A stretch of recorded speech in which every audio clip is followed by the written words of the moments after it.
What's going on YouTube? YouTube, what it do? I got my boy Terrence here, man. What's going on, Terrence? What's up, man? We set the camera a little. You guys like our background?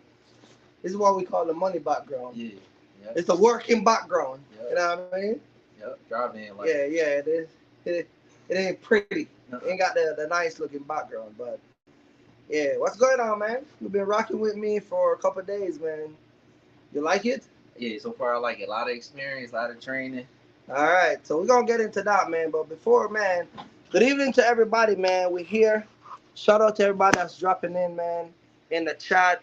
Shout out to everybody that's coming in, man. You know, I'm trying to bring the real deal to you, so we can have a conversation and have a dialogue, and you guys see what's going on and what's popping.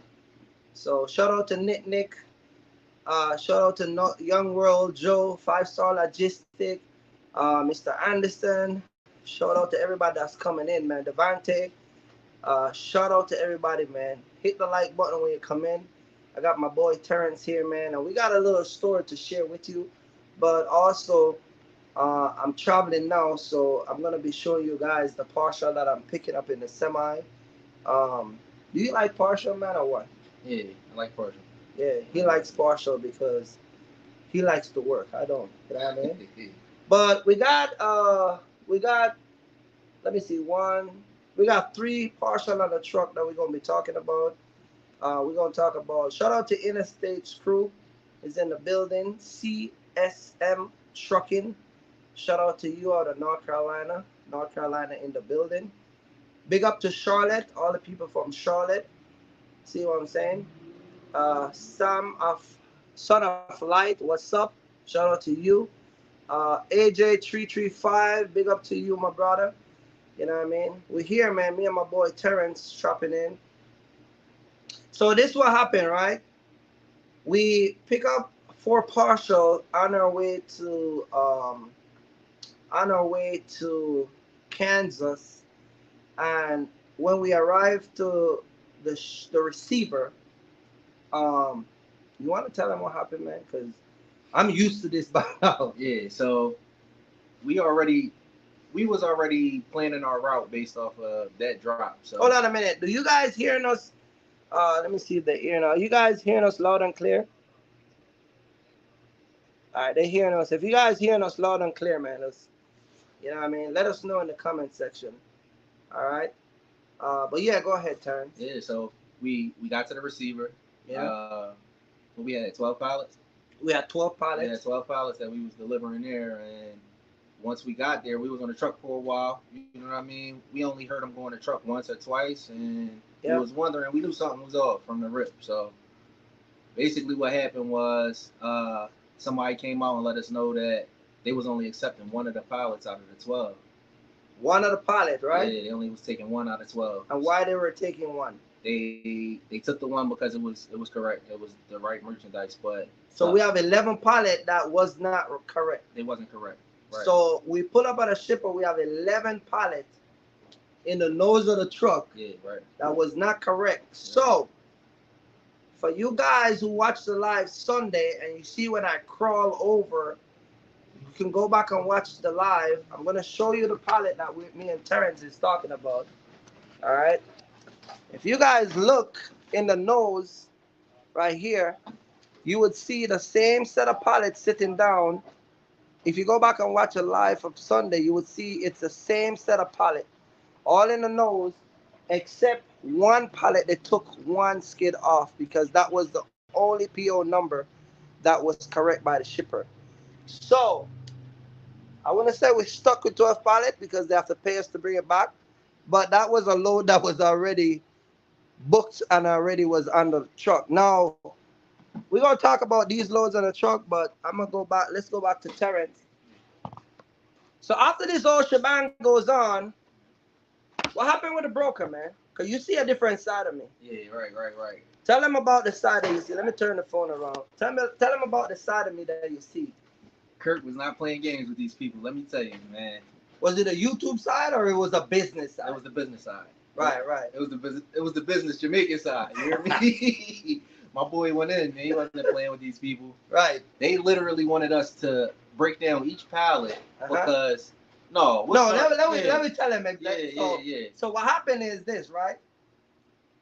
After we sit there for, I would say, 2.5 hours, because in trucking, by right, you have to give them a 2-hour grace period to sort stuff out. Right, After that, it's like detention. After 2 hours, you get paid, right? So we were on the clock from 10 to 12 on their time. Right. All right. So we started to try to figure out what we're going to do with this pallet. And the broker started to go back and forth saying she couldn't get in touch with her sales rep, a whole bunch of stuff. But I know from experience they use that type of line or tactics to buy time. Mm-hmm. You get what I'm saying? Right. But as you see, Yeah. when the time ran out, I didn't care what story was coming next. Right. You get what I'm Right. saying? Right. Because at the end of the day, I'm running a business. Right. So for you guys who follow my channel, Terrence can tell you, I did a live where I was talking about brokers and dispatchers running your business. They're taking over your truck and running your business as if it's their business. Yep. And so you're losing the process. So we were there for 2 hours. And at 12:30, I called the broker and I said, look, what we're going to do with this pallet? She was like, well, we can't get in touch with the people. We don't know. So I jump on the phone and I called the shipper and I spoke to the actual lady who is control of the freight. And I get all the information I need. Yep. The lady said, look, you have two options. You can either bring it back to New Jersey or we will send you labels and you break each pallet down and relabel the box because the product is actually correct, but the label are incorrect. So I said, no, ma'am, we're not going to do that. And furthermore, we in Kansas where it's the middle of nowhere. I know Mark the mentor always say middle America. And she started to laugh, right? Because she said, yeah, you're right. So the only option was to return it. Now, the 2 hours that we were there, come to find out, the product was right, but the label that was put on the box was incorrect. And so because it's a distribution center, they will not accept it because when they tuck it away with those incorrect labels, if somebody were supposed to go and pull 5 boxes, they wouldn't find it. You get what I'm saying? So she wanted us to break down 11 pallets. Terrence said that there's 18 boxes per pallet. So we would have to go to 11 times 18 and break it down, relabel, and repack. And I wasn't up for that challenge. You get what I'm saying? So that's what takes place. Now, the broker called me, and was trying to make it seem like I was obligated to go repack and restock and relabel and re-deliver it. And I'm like, you out of your mind. Like, you get what I'm saying? So me and her get into it, and I'm like, look, I gave you 2 hours, and she's like, oh, so you're refusing to do the delivery? I'm like, I already do the delivery. 1 pallet is already off the truck. My job was complete. You understand? I got a signed rate con. I can go fuck to that money. You get what I'm saying? And you heard her on the phone, and I go in because, again, I talk to guys on my channel and I'm saying, don't let brokers see. And I even tell her, I'm not new to this. I've been doing this a long time. You can play them games with them new rookie guys. You get what I'm saying? So she got her manager on the phone because somehow when white people talk to black people and they don't listen, they think getting the next white person going to change the whole shit out here. And I don't care. And I asked Terrence, I go in and him too. Well, long story short, it's going back to Jersey. You know what I'm saying? And I'm getting paid for it to go back. So this is what I'm trying to tell you guys. Like, I don't come out here and be buddy with nobody. Like, I'm running a 53. We spent almost $600 to fill the tank up, right? Each time we what's the name? So the point that I'm trying to make is I don't play games out here. I don't give brokers those time of the day. And I told her I am not obligated to do anything. You get what I'm saying? So that's what's going on out here, guys. And me and Terrence, we're back. We're gonna take it back to Jersey. We're gonna deliver it tomorrow or Friday. Shout out to everybody that's come in. I want to show you guys also, while all of this was taking place, I was also actively booking loads. So I want to show the guys. Let me show you guys the load that I booked. So you want to hold the light turns and shine it over there for them so they can see. So if you guys look in the corner, you will see that metal pallet right here. That pallet right there is going to Maryland, right? And if you guys look, you will see a little beanie pallet. You see that big gap? Well, those are pallet down here. And right here, these are another set of pallets. So these 3 pallets on the floor included the one that's standing up right here. That's one partial. All right. And then the rest of these pallet that is right here, all the way to the back of the truck, all the way to the outside. That's a next set of pallet. That is the next set of partial. You see what I'm saying? So a lot of the stuff um that you guys be taking out here, I don't play that game. And like I told people all the time, do not let brokers. So we have 3 partial going to Maryland. We in Pennsylvania at a Walmart. We take over their app parking spot. You know when you order to Walmart. Online pickup. Online pickup. Yeah, he does it, not me. He was driving. So if they call the police, it's because of him. You get what I'm saying? So we're in the back of a truck in the parking lot at a Walmart online pickup parking spots. All right. So yeah, we did that. We pick up 3 partial. We're on our way back to Jersey. He's driving the truck and he's actually communicating with people that go to school with you, right? Shout out to Marcus that's coming in. Shout out to Nick. You guys are dropping in the live. Just hit the like button. You get what I'm saying? So we have 3 partial coming back. That's why we named the show tonight Partial in the Semi. On the road partial in the semi part 2, because you're with me. I'm doing partial and I'm showing everybody partial in the semi, right? Now let's talk about you moving around with me, and you just get your Class A license. We talk about that Sunday.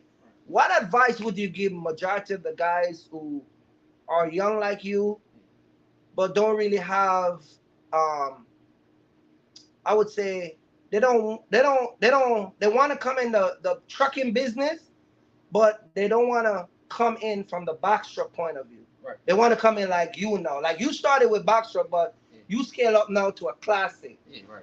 Would you advise people to go box truck and then scale up, or you just tell them to go get a Class A and still get a box truck? Like, what are your advice for that? I mean, honestly, I think the biggest thing for me coming into the semi from a box truck was I had more of an idea how much bigger the vehicle is versus, you know what I mean, being in a smaller truck. I literally went from a 16 to driving through the city, doing loads. No, you used to do 5 mile, right? Yeah, I had a Home Depot route. Right, so that was like local throughout the city, things like that. Then I went to OTR in a box truck. Right. You know what I mean? Getting to understand low bridges and just being on the highway, weight stations and things like that. Yep. Then I went to a semi. So it was kind of like a building up process. You know what I mean? If it was up to me and you could find a contract or something local in a smaller vehicle first, I would suggest that, because. So you would say start out in a 16-foot and then scale up to a semi? Not necessarily. Maybe a 26. Or a 26 maybe right. A 26, because it just gives you a better understanding of being in transportation before you jump into a semi. You know now, what is the experience? This is the first week you come out here driving a semi. Yeah. You almost killed 5 people. You killed 1 bird. Yeah, I killed a bird. Yeah, scared me to death. That shit, the windshield so hard. I thought Terrence killed a bird. Yeah. I felt bad for 2 days, y'all, after that bird died. Terrence, you have a CDL and you coming out here killing birds, man? Yeah, that was new. I wasn't expecting that. So you kill a bird. Yeah. You almost hit 500 cars. No, I'm just messing with you guys. I almost hit 1 car. You know what I mean? And that's, again, not being familiar with having such a long trailer behind. Right. So that's what I want to talk about.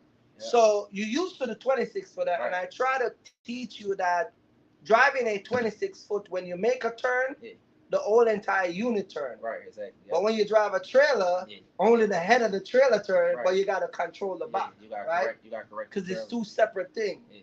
So you almost take a lady out. Yeah, I almost took out a Civic. Yeah. I almost tore that Civic bumper off. So you kill a bird and almost take out a Civic. Yeah. But luckily for him, I'm here guiding him, and I'm watching you now. As your trainer, how do I treat you? Do I push you or I'm soften you?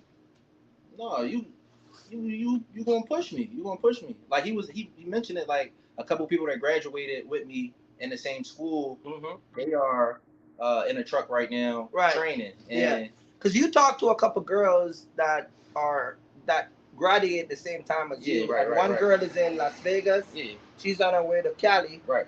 And I'm like, Terrence, you better don't let that girl get in a truck and you know crap. You get what I'm saying? But so I try to use those things as motivation to push him. Yeah.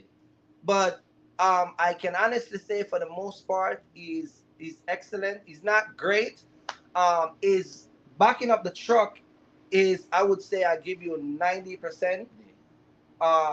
But he's still getting familiar with the truck and still trying to understand how to maneuver the truck and the left and the right. And because it's such a long truck and you're not used to that, used to a 26 footer. Now, guys who are driving 26 footer, I know they might think they can just jump into a 53 footer, even if they get the Class A tomorrow.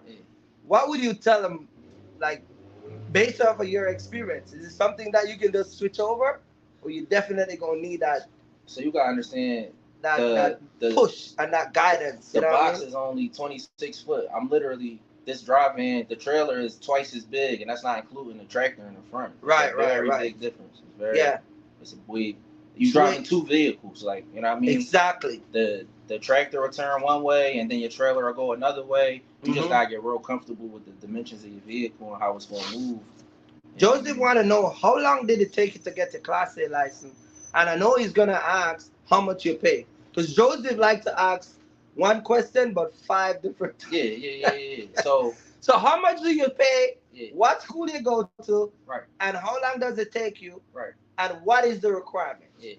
So basically, I think it's gonna be based off your situation. Like my situation, I won't get into detail, but I found a program that paid for everything up front for me. But in the future, I owe them. I think I owe them $7,000 right now. Right. You know what I mean? And because it was accelerated, so it was only 3 weeks. That's why the price was higher up. You know what I mean? Okay, so you pay $7,000 to get your license in 3 weeks. Yeah.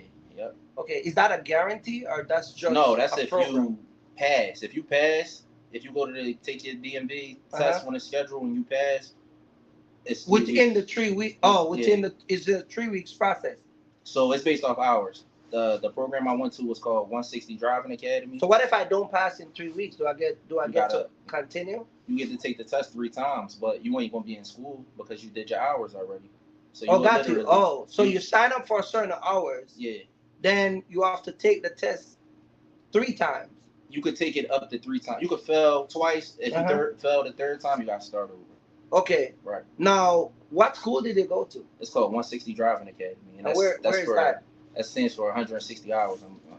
And it's in Trenton, New Jersey. Okay. Yeah. Now, once you pass your test, once you eventually pass your test, how long does it take for you to actually get the license in hand? Yeah, so how many days after? It's going to vary by state. So I know in New Jersey, because that's where most of my classmates took their test, they was able to, once they passed it, they walked across the street, went in the building, and got it on the spot. Versus me, because I took it in Pennsylvania through a school that was subcontracted, I had to wait 3 to 5 business days. But Kirk said he was ready, so I was up there every day until he gave it to me, and it took 3 days for me to get it. Okay. Move Minds want to know, did you slide the tandem? At school, no. Out here with Kurt, I did, yeah. Okay, so you slide the tandem. Listen. What is sliding the tandem? That's when you release all of the pins and you slide your tractor tires to the rear, all the way to the rear of the trailer, so that it can sustain the weight of them forklifts coming on and off. Okay. Yeah. All right. Yeah. So you did slide his tandem. Do they put a lien on your license?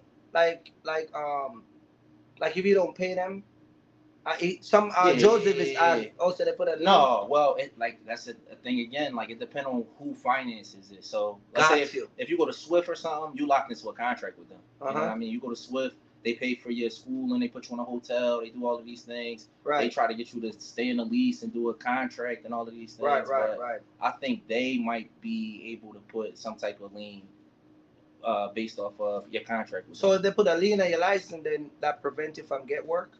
It won't prevent you from getting work. But what I've noticed from people that I talked to in the school who did that and then broke their contract, literally that school, Swift will call all of the mega carriers and let them know, like, look, that guy bad news, don't take him on. To try to force you to come back and okay, got you. honor your lease, your contract. Okay. See, I don't know because I pay for my stuff. Because right. I would burn 2 trucking company down if they put leave and all that stuff. They play, you know. Right. I'm a radical Jamaican guy. Like, you know, you call everybody.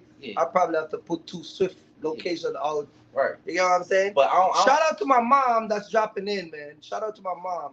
What's up, Mom? How you doing? But I'm sorry, you were saying? No, I just think just be mindful, man. Like, I've been watching him on the phone a lot with a lot of different people, man. You gotta read these contracts before you sign them, man. Yep. Don't just start signing stuff. Yep. Read it, and if you don't understand it, just tell them, look, I don't understand. I need to take more time to read it. You know what I mean? Because I don't even think that's like a standard thing, putting a lien on your license. Mm-hmm. I don't even think you could really do that, but it's the contract you're worrying about. Yeah, and so going back to the box truck, even when I spoke to someone this evening, you heard me on the phone talking to them, they just get a contract. Yeah. And again, even though it's a local contract, you still got to sit down and read that and see if it's something that work in your favor, against you, or it's profitable to begin with. Yeah, right. You know what I'm saying? Yeah. Box truck, we don't see too many box truck out here. We only see like maybe 1 or 2 at a truck stop. Yeah.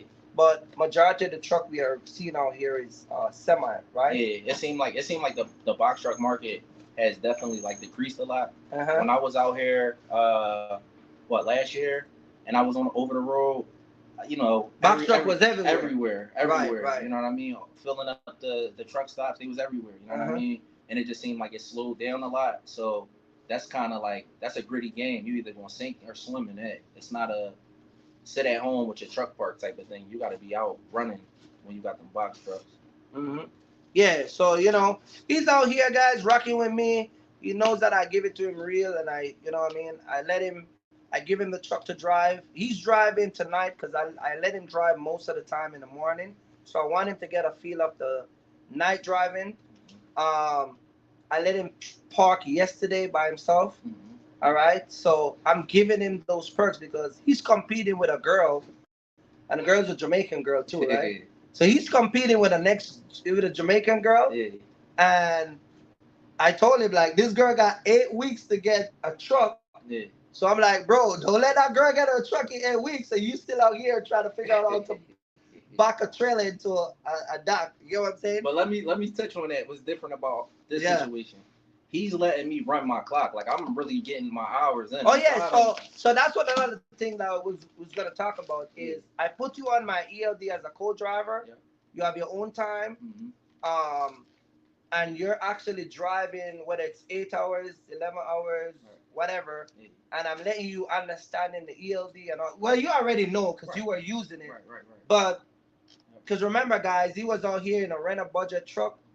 And he's familiar with all of that stuff. So he's actually operating on his own everything, such as his drive time. He's driving the truck within his hours and pretty much doing whatever he's want to do. You get what I'm saying? So he's competing with this girl now where he got to get his act together. And his first week, it's been good. You know what I'm saying?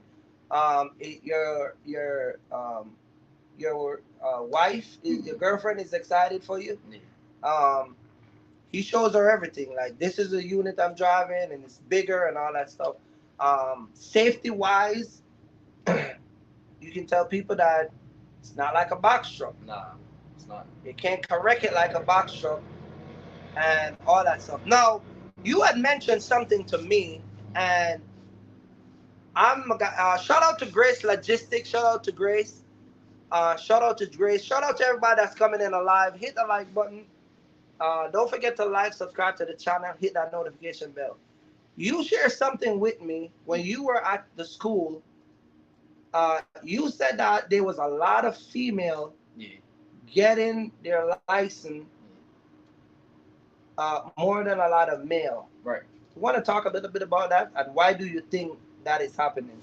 Yeah, so it's definitely it seemed like it's definitely an increase in female executing on the information. I think that's just what it is. Like, so you think that a lot of women that, because somebody, you say your girlfriend, I'm sorry. Her cousin want to talk to you when you get back. Yeah. So basically, that's my little cousin. She only 20. Okay. And okay. she understand the information and she ready to execute. She trying to get her CDL. So you're saying that women take information much more serious and acting it quicker, or more acting it more Yeah. than a man would. Yeah. It seems But that why way. would he? What do you think causes that? Do you think is?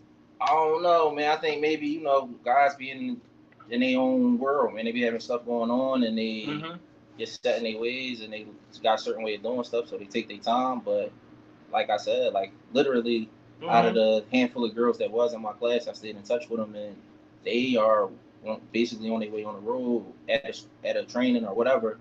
And some of the guys I talked to, they still at home. They ain't even. Yeah, because you said some guys who were at the school, they're actually going to drive local versus the girls that you are talking to now are actually OTR. Because one girl, she was in Texas this morning on her way to Vegas. Yeah. But dudes that you talked to that were in your class are actually trying to get a job local. And from what I understand, getting a job local is a little harder because they want you to have some type of experience first. If you local, you probably gonna be in and out of cities and stuff like that. They don't want you with no experience running through these cities, so it's a little harder to get a local job. Right, because I explained to you the difference with the driving hours and all that stuff. Yeah, right. So I mean, guys, we talk about this all the time, and when I look this whole live and this whole thing with Terrence, I'm trying to kind of shift the whole, I wouldn't say content, but I'm trying to like shift the conversation a little bit. I'm doing partial in the semi to show people that it's possible. It's not an illusion that I create and put on the internet. This is why I show you guys. But I also just want to take the time to show you that there are people out here that are venturing off into different areas in trucking, and they're not scared, they don't have fear. And once get with the right person, like I'm with him and he's with me, but like I said, it's that connection from long time that we make, that we quote unquote is a networking that let you and I can sit down and do this conversation. And this is why I try to tell a lot of our people, like maybe some of y'all need to start networking more. Find a buddy that got a truck. Go get your Class A license. Ride around with him. You get what I'm saying? Like, you get what I'm saying? Set a time frame that if you come out here, give yourself 2 years, 3 years, 5 years, have a mark. You know what I'm saying? Maybe you can start the first year doing OTR, build up some record and recognition, and then you stay local and go do a local run, PA to Delaware, Delaware to Maryland, Maryland to Virginia. You know what I'm saying? PA to New York. I used to do those stuff. So when I'm talking to you guys about this stuff, I'm just trying to help you guys to understand that the opportunity is here. I told you this morning that trucking is the only career that have the most vacancy right now. So it's never gonna be you never see a trucking company that say we're not hiring. Right. You get what I'm saying? That is a mega company. It's always gonna be, you call Swift today, they'll take you on.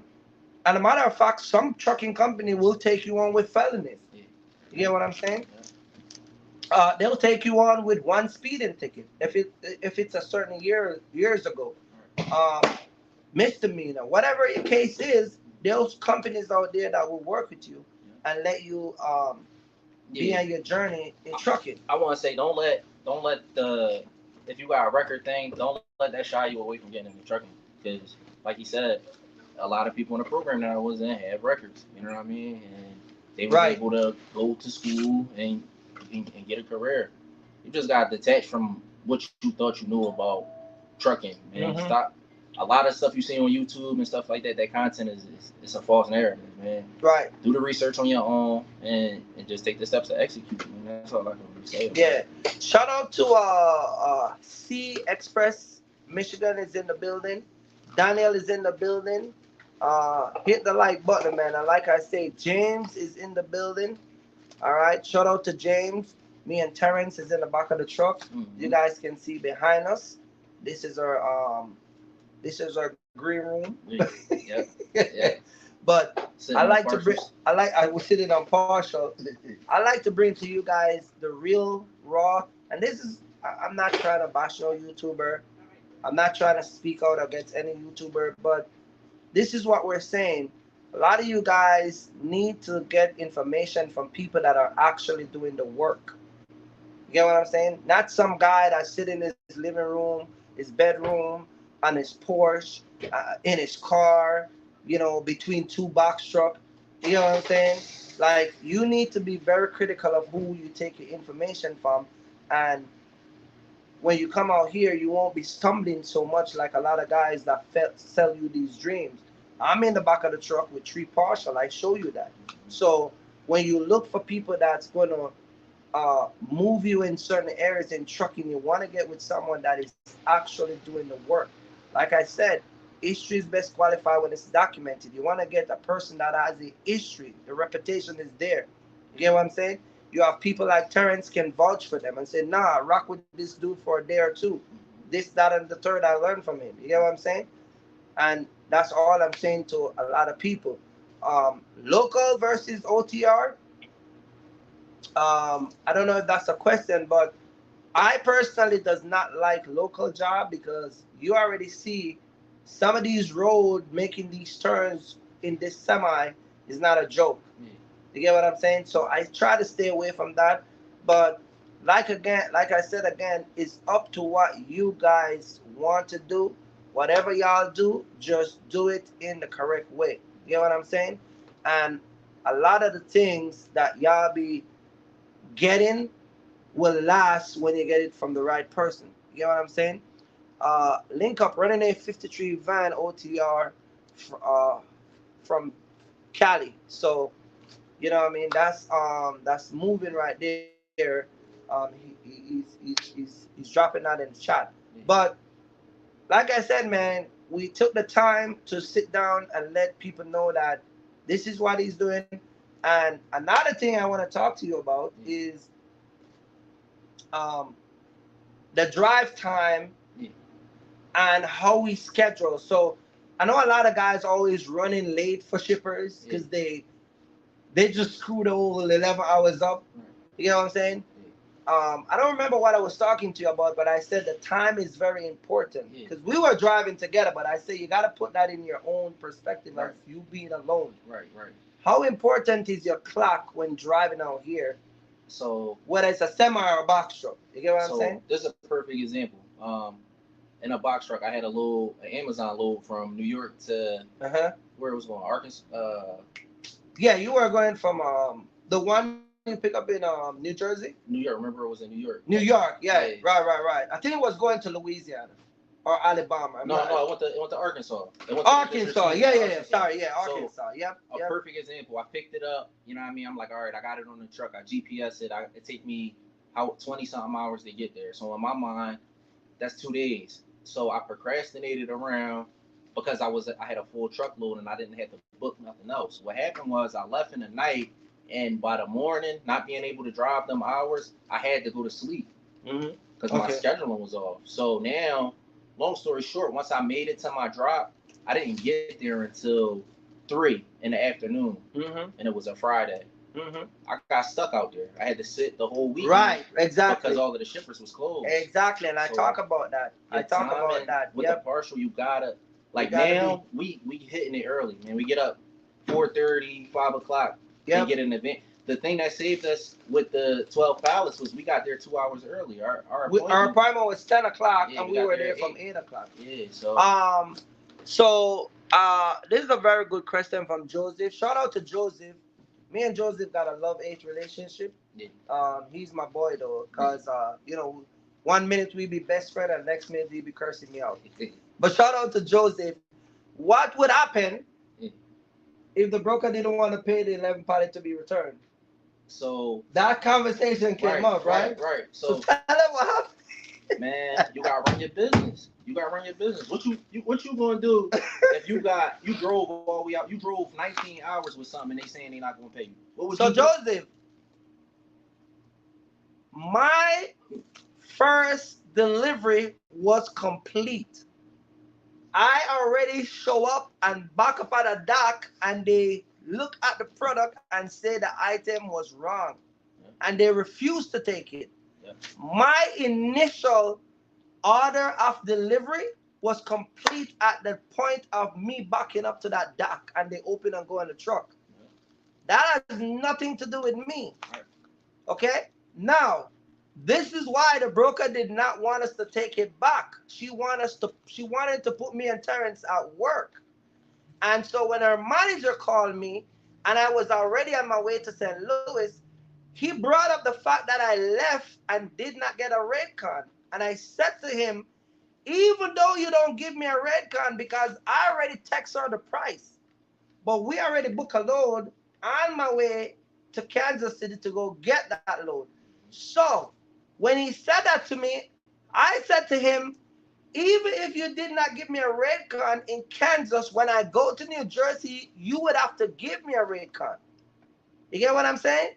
Because it would not get delivered. And then he said to me, no, you can't do that. And I said, I can give you a next broker that I deliver a load for in Texas, and he would give you a horror story of what happened when y'all don't want to pay. It will go straight in my garage and it will sit there. And if you call the insurance company and file a claim, they're going to call me and ask me about the freight. And I'm going to tell them it's not stolen, it is not damaged, it has been held until we receive payment. You could call the DEA, the FBI, you could call all the wait station, you could call your sergeant that you know down the block, your buddy that is a police, Care Zero with Kirky Fresh. See, I'm a businessman. Right. I'm not nobody buddy. I'm not, and I told him yesterday, you think I would deliver 12, 11 pallets and then come and argue with you for money? You think I'm that stupid? These 11 pallets is my power. Why would I give that up? But that's what some of y'all be doing. Y'all be taking these stuff back and then be arguing with these guys. I don't do that stuff. You get what I'm saying? So he realized quickly that this guy ain't no joker. He ain't no fool. So to answer your question, Joseph, it would not get delivered and it would be sitting in my garage. And I told Terrence that. They're gonna send another recon though. They're gonna send an updated one. Yeah, they have to. They got to. The transaction was completed already. So let me see. We got Sons of Light. Terrence said starting with a box truck helped him. Would he skip over the box truck, Kirk, and go straight to the CDL or semi? So he's asking. You said that you start with a box truck, but would you skip over and go straight to it? So I guess in his case, right, what should he do? Should he just skip the box truck and go straight to the semi and then try to just do the semi? It depends on what you're trying to do, man. If you plan on getting your own authority and running your own truck on your own, right, I would say starting a semi so you could get comfortable with partials, dealing with brokers, you know what I mean, fuel prices, things like that. If you're not worrying about none of that and you want to go work for somebody and make like $1,200 a week, go to Swift or go to Snyder and let them train you and drive their truck and get a paycheck every week. Yeah, get limited on your hours. I would say if you have the financial status and you have the resource and you have the people that are around you to like do like what I'm doing with Terrence, I would say go straight for a semi. Yeah. You get what I'm saying? Because you get in those extra resources, but right. That's what for most people that don't have that type of stuff, I would say start a box truck. I would say get your CDL and then start with a box truck. Right. So when you learn the ropes of the business, then you can get a semi and bump your game up. You get what I'm saying? So yeah. So I hope that answer your question. Shout out to Daniel. Let me see if we got no more question. Those full truck load seems low. Going to look into partial. Yeah, so a lot of the loads that are on the board right now, it's low because supply and demand is low, and supply and demand is low, and there's not a lot of people buying right now, so the whole process is different.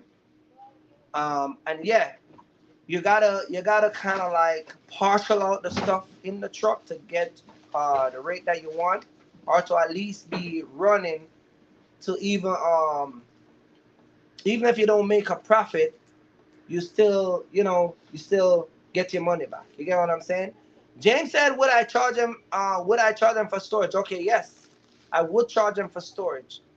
You get what I'm saying? Because now you're taking up space and you're using my time on an issue that has nothing to do with me.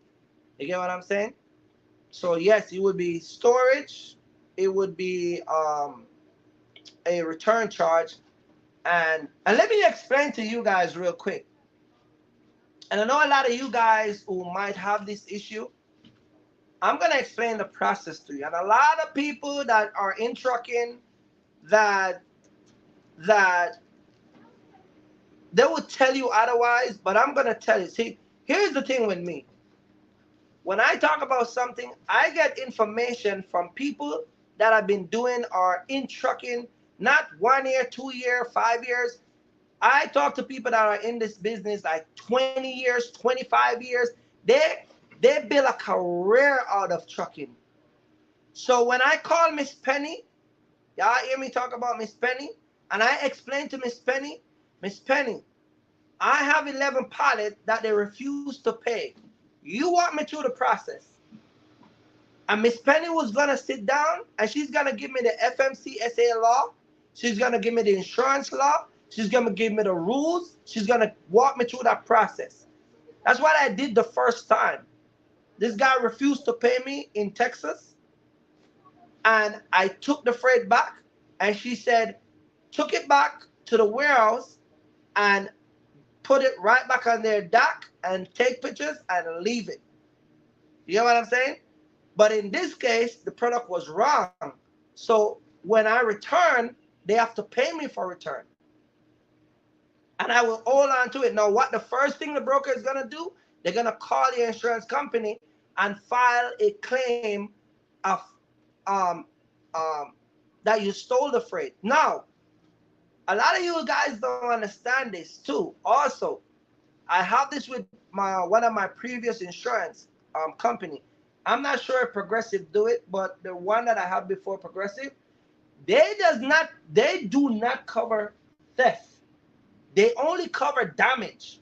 So when the broker called and said that the this trucking company steal their freight, the insurance company is gonna tell them, all right, we don't cover stolen freight.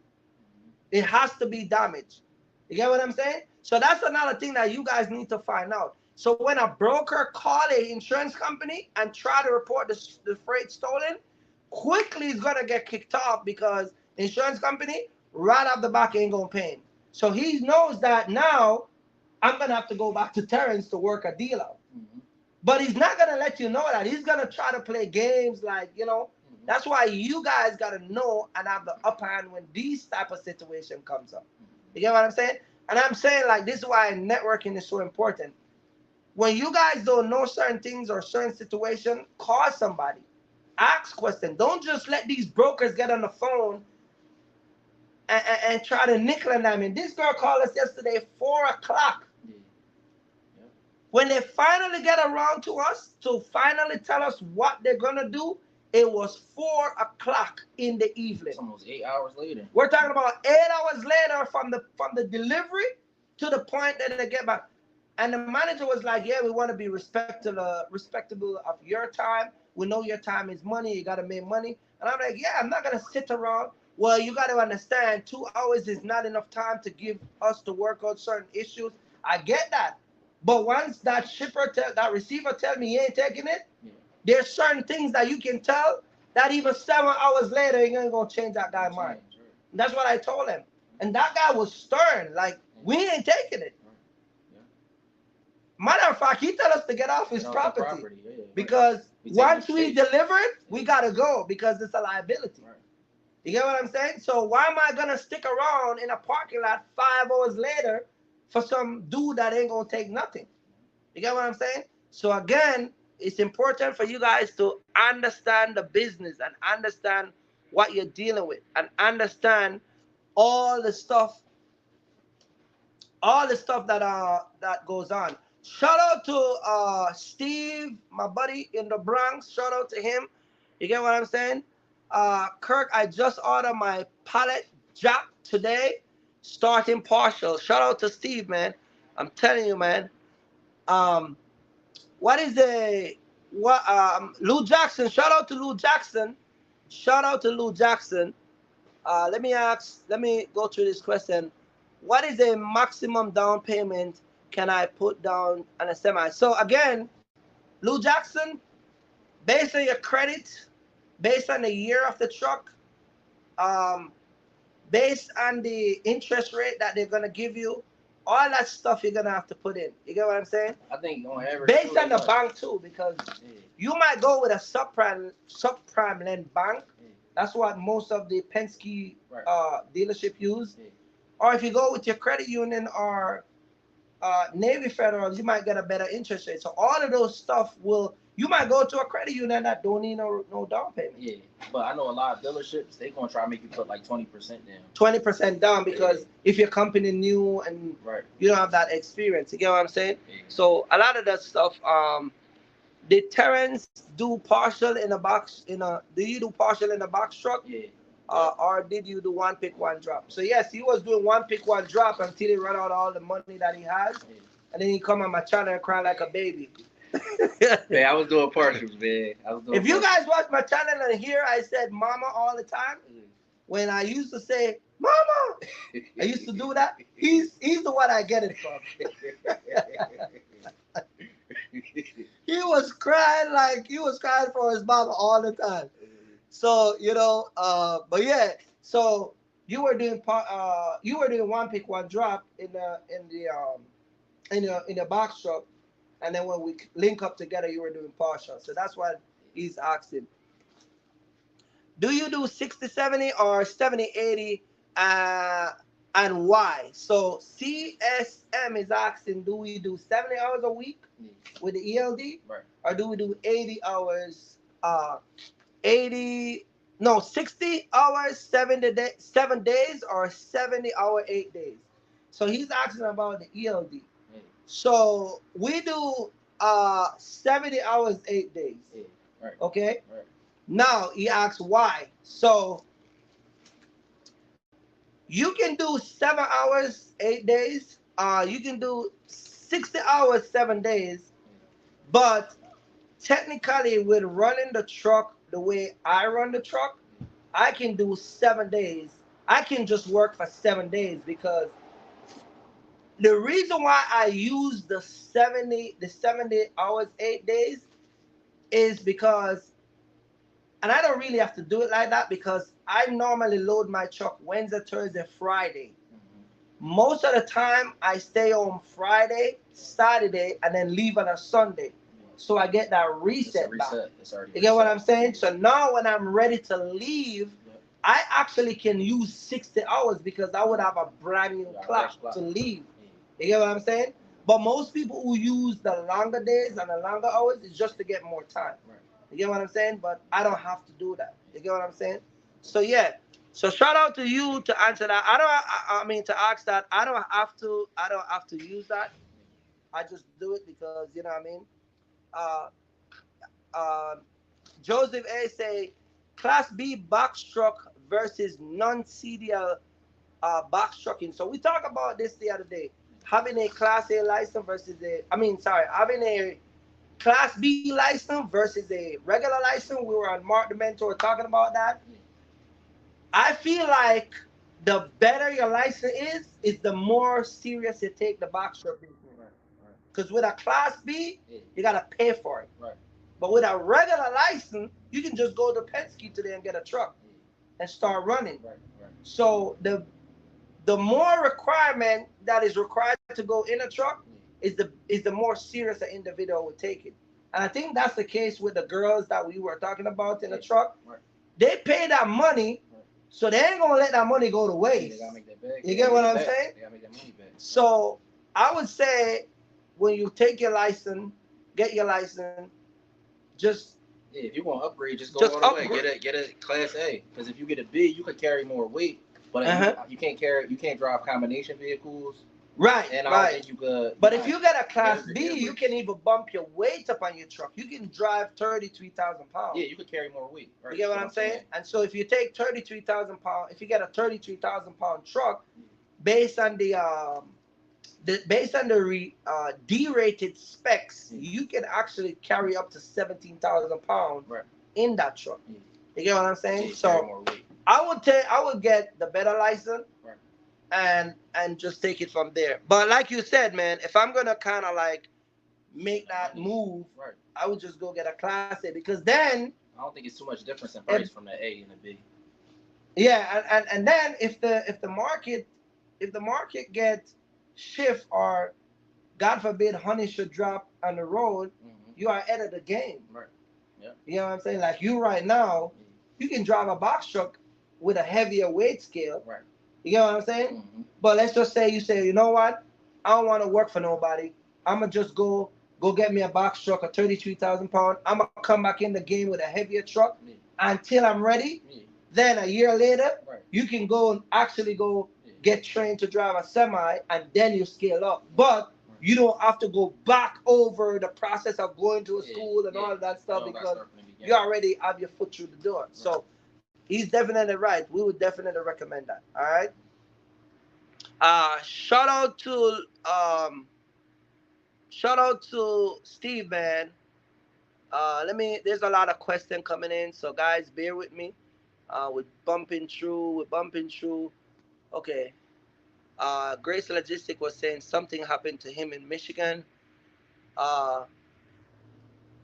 Moving says that, do you load and unload parcels? So guys, we do not touch the freight, and this is why we had that issue this morning with this 11 pallet. We refuse to touch it. And if we were trying to get even if we were trying to get paid, they would have paid us, but there's just certain things you just don't do. Like, let me tell you what we would have to do, right? There's 18 box and 1 pallet. There's 11 pallets. Each box has to be relabeled. So you would have to break each pallet down, take those 18 boxes and put to the side, and put the new label over the old label. Then you would have to restock those 18 boxes back together and re-wrap those shrink wrap, and then reposition it in the truck.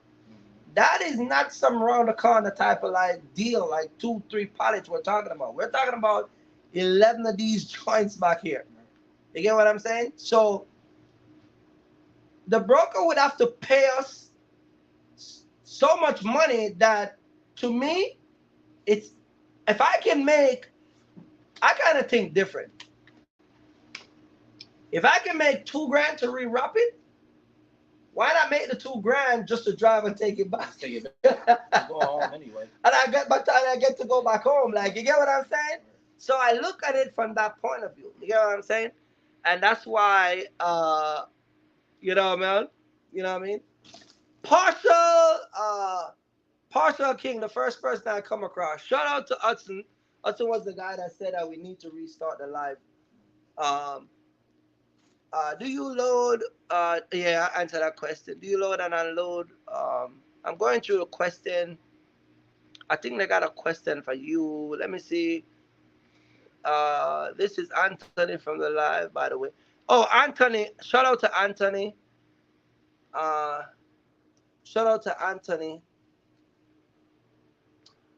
CSM and CDL box truck is cheaper, right? That's another thing too.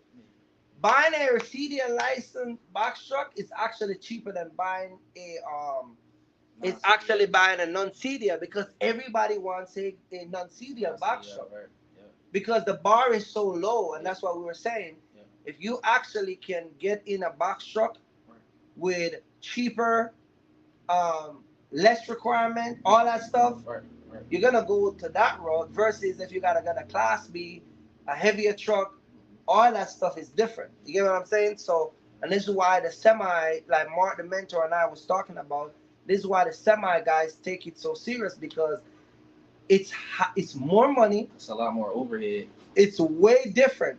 You get what I'm saying? Like this joint eat gas. Like we buy like $530 something in gas. Turn around and buy another $45 in death. Like this baby drinks everything. You get what I'm saying? Like one of these tires are almost $700. I talked to you about making the turn wide, because if you make the turn a certain way and you hit the curve, you can actually take out two of your back tire, and that's $1,300 right there. You know what I'm saying? So and that's if you get to a location where, you know what I mean. So let me put this on the thing. Joseph is asking, ask Terrence, what has he learned about negotiating rate with brokers? Basically, does the do's and the don'ts. Yeah. So what have you learned with negotiating from dealing with me with brokers? And what are the do's? Yeah. What not to say and what to say? Yeah. What are the do's and the don'ts based on your experience? That's what he's asking. So fortunately, you gave me a lot of help when I was in a box truck doing partials. Right. So I kind of got on the phone with you on a three-way, and the way you went about it, I was able to pick it up fast and use that. So now when I get on the phone, I know how to negotiate my prices based off it's a lot that goes into it. You got to think about the area you're going to. Will you be able to get free coming out? Right. The weight. How much space is it taking up your truck? Right. You know what I mean? These people will look at you because you're in a box truck and try to think that they could bully you into a price because you're not in a semi. Right. You know what I mean? When you're carrying the same freight. So you got to know your value and what you got the machine. So you got to make sure it makes sense. And right. I noticed another thing I noticed too, when you call a broker, the first thing they try to do is get your MC number so that they can find out how old your authority is. Right. So if you could walk them around that and get a set number before you give them that information, get them to lock in on that number, that's always a smart thing to do too. Because if they see you new, they're gonna be like, oh, you're a rookie. Right. And I taught you how to do that, because sometimes a broker will, what he's basically saying is, get the conversation starting about asking about the freight before they actually say, what is the MC number? Right. Because once they see that MC number, they see that you just started 2 weeks ago, it's going to be harder for them to give you the rate that you want, versus if you lock in a rate and then they discover you 2 weeks ago. Right. But you know what some brokers do though? I got to put you on game. Some brokers will actually lie to you after they see that you're 2 weeks, because they don't want to pay you that rate. So they'll tell you, my buddy just covered it. Or right. Okay, you're gonna take it? Okay, let me reach out to my customer and then I'll call you back. Or you know what I'm saying? Like there's a lot of stuff that they'll do not to, cause if they don't want to use you, no, ain't nothing you gonna say that gonna change that. So another thing, but a lot of times it works, but a lot of times it doesn't work if they're not really willing to work with you. But with brokers, you gonna build relationships with different brokers. Like you gonna see ones that's paying good and they treat you well while you got they free and they not harassing you or being disrespectful. You want to keep them ties with them. You know what I mean? So that you could reach out to them in the future based off of the areas you went. Exactly. I mean? Yep. So it's all networking. It's building relationships. Yep. So a lot of the stuff, that we learn in the industry, I know a lot of times people want to kind of like narrow it down to like a particular type of set price, condition, terms, and unfortunately, in trucking it doesn't work like that. There's no set price to pull 2 pallets at 5,000 pounds from Chicago to Philly. Like it's not a set number. You know what I'm saying? I know we like to like get a good idea, but you might find a broker that want to pay you an extra $500 above the freight market because they needed it to get there tomorrow. Right. You know what I'm saying? Yeah. You might find a broker that they just pay good overall. They just pay the market rate. You get what I'm saying? Yeah. You might find a broker that they don't play games. They really about their business. Like we giving these freight out because we loyal to our customer, and we don't want no issue. We don't want you to deviate from the route because we cutting corners with you. You get what I'm saying? So there's a lot goes into it, guys, and That's why every day you come on the board and every day you talk to brokers and all that stuff. You really got to just constantly adjust to the market. And like I said, man, it's kind of hard to lock in and to say Joseph, man, is a set rate. Like it's hard to do that. You get what I'm saying? Shout out to James for the super chat. Shout out to James for the super chat. We appreciate it. And can you guys give me some super chat, man? I'm broke, man. Me and Terrence. Right, man. Put some love in the super chat. Put some. I need to get I need to raise $5,000 by now, and what we in April, May, June. By June 15, I need $5,000 from you guys off the internet, man.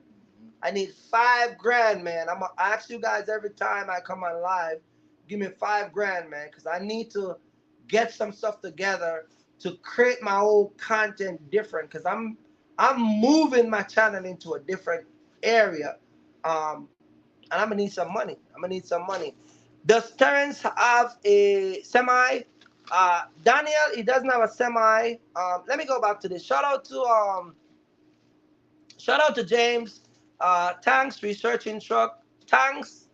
He said, tanks researching trucks. I have a Class B with a few endorsement already. So James got a Class A with a couple endorsements.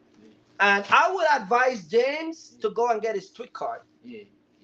Go and get that TWIC card. Right. And if you can change your license to the new license, which is the what is the name Real of ID? Real ID, that will also go a long way. So if you got an endorsement, your Real ID and your TWIC card, a matter of fact, I think if you have your Real ID, you don't really need your TWIC card. But I would definitely get the TWIC card, because on some power plant, they will actually ask you for a TWIC card. So I will get it anyway. It's $120 or $125. And also your TWIC card will allow you to use the TSA what is that?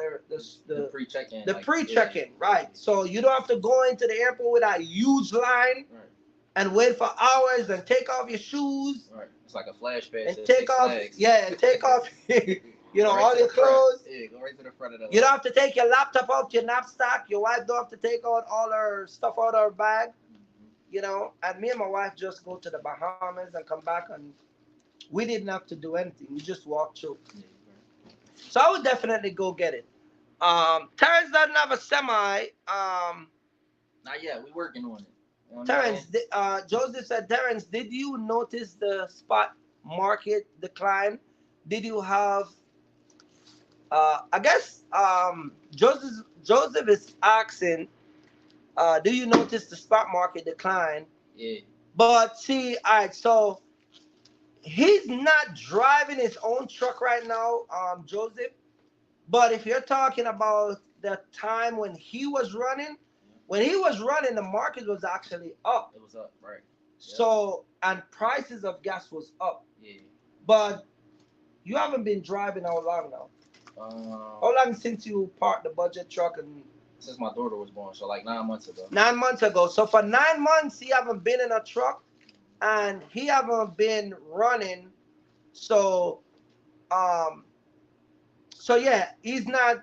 Since the market been declining, he haven't experienced what the market is like. Because basically, that's what he's doing. He's asking you, how would you survive and all that stuff. You get what I'm saying? Because he's asking if you're paying attention, and would you accept low rates and all that stuff. So he's not running. The goal is to put him in a semi.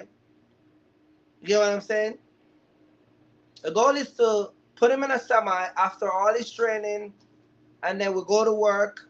Me and my wife, you guys who watch my channel know, me and Kenisha, you've seen her a couple times. He actually loves Kenisha, because she's a real businesswoman. Right. Like, that's why she ain't be on the internet, and she don't like coming on the internet, because he loves dealing with her, because I think a lot of her is in me, or I gave her a lot of my, that's a major benefit. Like if you got a partner that can help you with everything, paperwork, calling different people, just making sure, you know what I mean, bills and, you know what I mean, documents is taken care of. And, you know what I mean? It just make it a lot more streamlined. And having somebody that can comprehend all that and understand that, it says a lot about a person, you know what I mean? And being that his wife can handle that kind of stuff, a lot of guys that I know don't, they can't even do it on their own, you know what I mean? And that's what I'm saying, like, you know, having the right person in your life. You know, I know, shout out to Serious Lane. Why so serious? His wife and Nick, he's like, he run his own business exactly the way I teach him, but his wife is involved just as though my wife is involved. And so it is very important that you guys find the right person to, and even if you don't have the right person, I would say being able to mold somebody. Let me just put it a different way. If you have a business, just get your partner on board and get them in the way that's gonna benefit both of y'all. You get what I'm saying? That, I think that's fair to say. You know what I'm saying? So if you're not computer savvy and she's not, and if she's home most of the time, let she do all the work about studying and how to do this and all that stuff. All the clerical stuff. You get what I'm saying? And then you learn to take partial, negotiating and all that stuff. Because if both of y'all try to do the same thing, then it's gonna be clash. And she's gonna argue with you a lot. You get what I'm saying? So yeah. Answers that is partial work every time where I am. It says partial works every time where I am. ND areas I see only one pick, one drop. Where you at? It's ND. I think it's North Dakota. North Dakota, bad area. Yeah. It's partial works every time. Oh, every time I'm. He said, where is in? I think he's in North Dakota. If you're in North Dakota, you gotta move. Get something trash to get out of there. It's partial works everywhere. It says in North Dakota area. I guess he's from North Dakota. North Dakota only got U boxes though. Yeah. But if he could get something to get out of North Dakota, maybe down what's that? Like North Dakota is you would have to go from North Dakota to Texas or Kansas. Yeah. I would say I would say to take one pick, one drop to like a major city, which is Kansas, and then from Kansas you hit partial from there. Yeah. You get what I'm saying? But a lot of time it's not in those type of areas. It's going to be very hard. I got stuck in North Dakota before. Yeah, North Dakota is it's not a huge manufacturing company, and that's why a lot of stuff don't really come out there. But Texas and Kansas, we pick up in Kansas and we pick up in St. Louis today, and we over here in Pennsylvania. We're in the back of a Walmart. We take over their online parking lot. Well, Terrence take it over. He killed 2 birds, almost total a car. I mean, this guy's I thought I was bad. You know what I'm saying? But it's all good. We out here doing a live with you guys, dropping gems. Shout out to James again. Shout out to everybody that's coming in live. Shout out to Nick. I'm gonna do a next live. We're gonna be back on the road next week. So let me say this to everybody that's watching the live. I'm gonna be going live mainly on the road because I want you guys to kind of get the feeling and see what trucking is really about. Whether I'm with Terrence or I'm by myself, I'm gonna start to go live. I know Mark talked about this on his channel, where he's also gonna start to take the live on the road because I want you guys to actually see.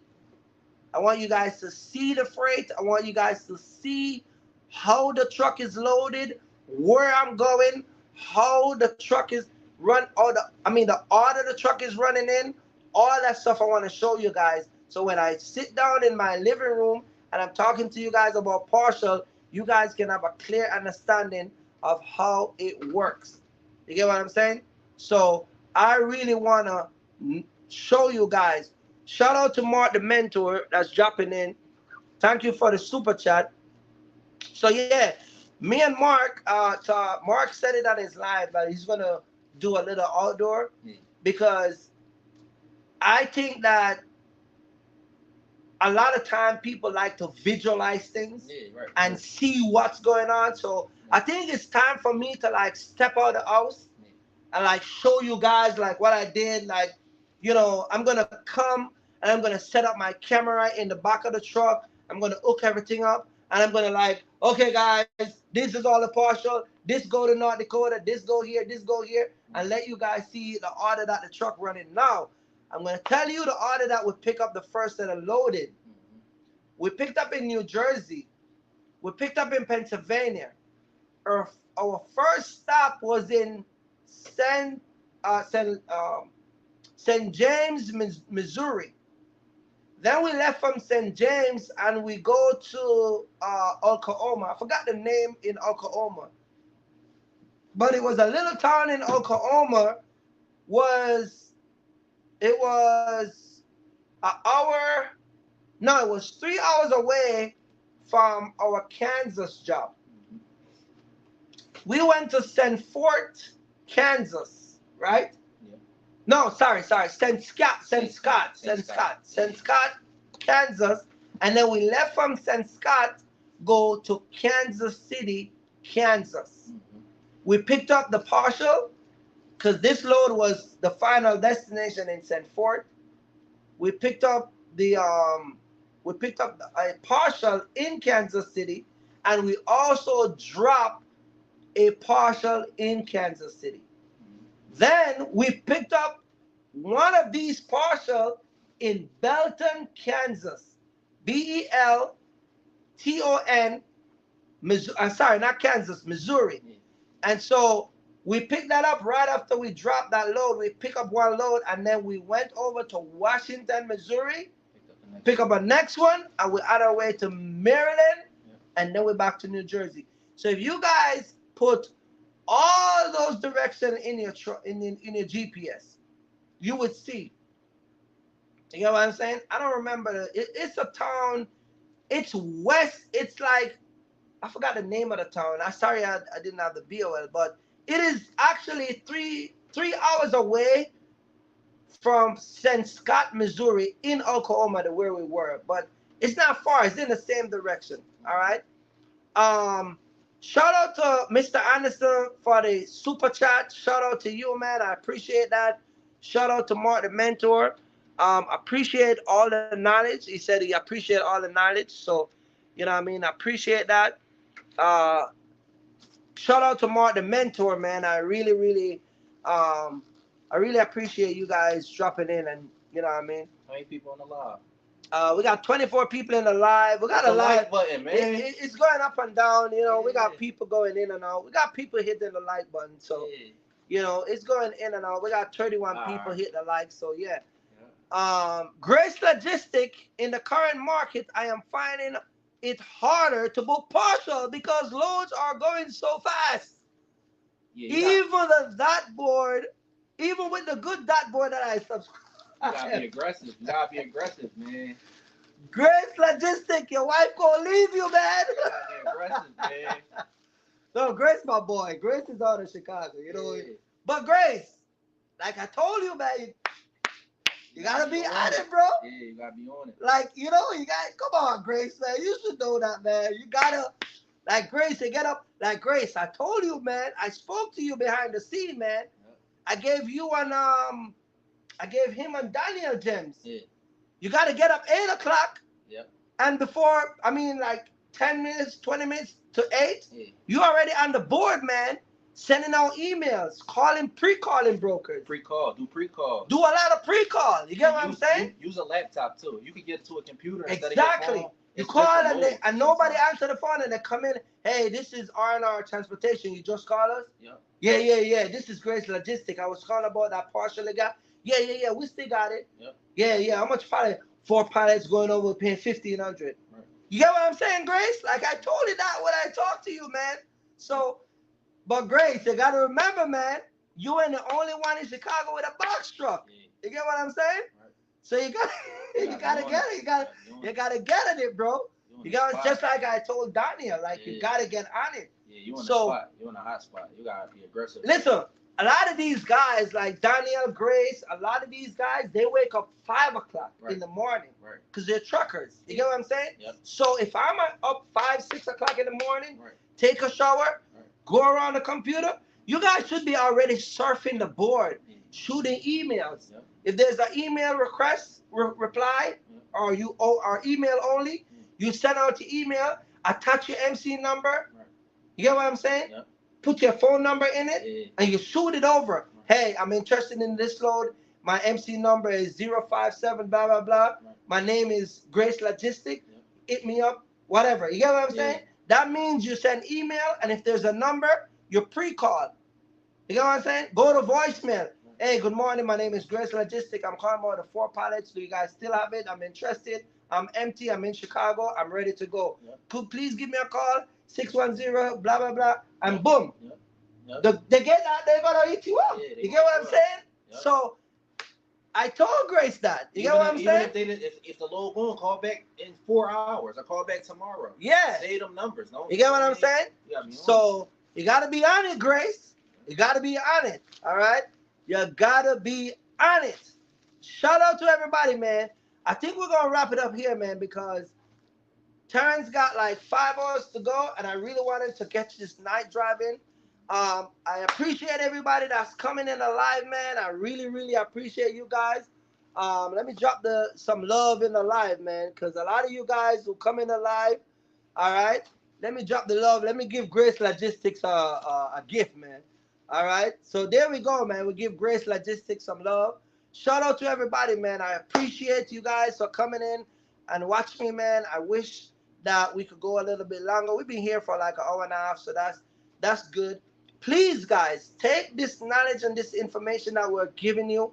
Please do not let it go to waste, all right? Please do not let it go to waste. Shout out to Mr. Henderson. Shout out to Mark for the super chat. Shout out to Terrence, man. We're here. We're rocking.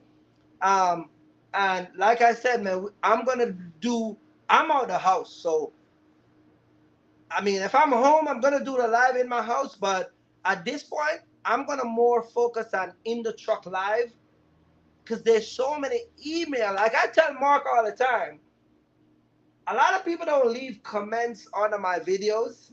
And you saw a lot of email that I get.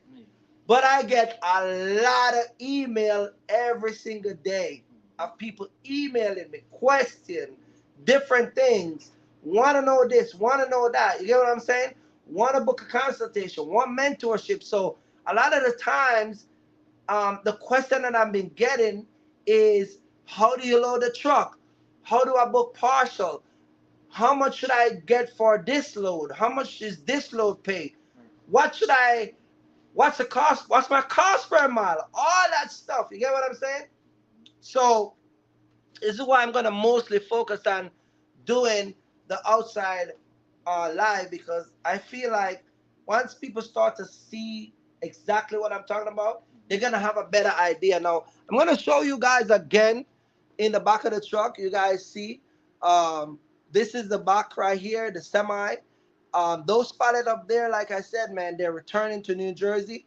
We got these they're actually metal shelves. They're going to a supermarket.